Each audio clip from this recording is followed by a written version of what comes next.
আমি যে এমন পাখি বুকেতে কষ্ট রাখি, এই রান্নাটা ভালোই করি, না খেলে বুঝবে সে কি।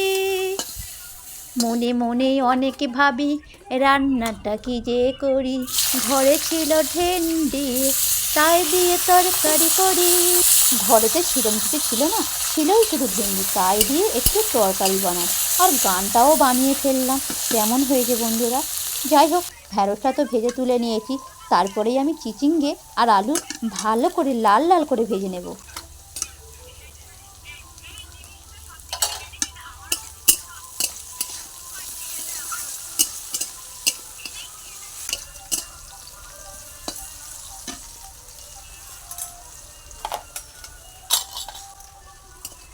তো চিচিঙ্গে আলু ভেজে আমি তুলে নেব। তারপরে কড়াইতে তেল দিয়ে একটু কালো জিরে আর গোটা জিরে ফোড়ন দেব। তার মধ্যেই দেব দুটো কাঁচা লঙ্কা। আমি চিড়ে নিয়েছি। তারপরেই দেবো পেঁয়াজ বাটা, দিয়ে ভালো করে আমি মশলাটা কষে নেব। এরপরেই দেব আদা বাটা দিয়ে এটাও আমি একটু মশলা করে নেব। তারপরে ওর মধ্যেই দেব টমেটোটা আমি বেটে নিয়েছি।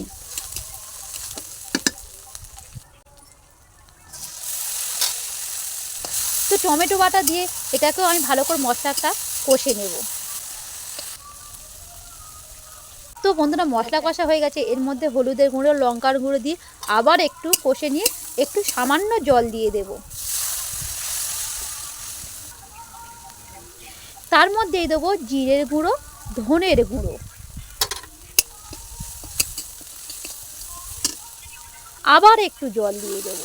দিলে মশলাটা খুব সুন্দরভাবে, দেখুন কাইটাও হয়েছে খুব সুন্দরভাবে। এর মধ্যে আমি প্রথমে চিচিঙ্গে আলু ভাজাটাকে দিয়ে দেবো, দিয়ে একটু নেড়ে চেড়ে এর মধ্যে আমি ভেন্ডিটাও দিয়ে দেবো, দিয়ে অল্প করে কষে নেবো। যেহেতু সবগুলো একটু ভালো করে ভেজে নেওয়া আছে, তো অল্প করে কষে নিয়ে একটু জল দেবো, খুব বেশি জল দেবো না।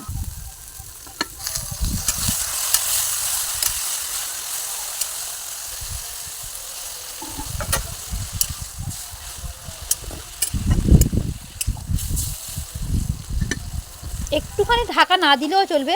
তারপরে একটু চিনি দিয়ে এর উপরে নারকেল কোড়া দেবো। নারকেলটা ছিল দুর্মো নারকেল দিয়ে তরকারিটা খুব সুন্দর খেতে হয়েছে। এমনি নারকেল দিলে ভালো লাগে।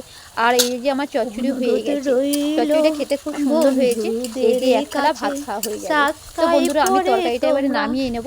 আপনারাও বাড়িতে এভাবেই বানিয়ে খেয়ে দেখুন কেমন। প্রথমে গান, শেষেও গান। কেমন হয়েছে বন্ধুরা রান্নাটা? গানটাও কেমন হয়েছে? ভালো লাগলে অবশ্যই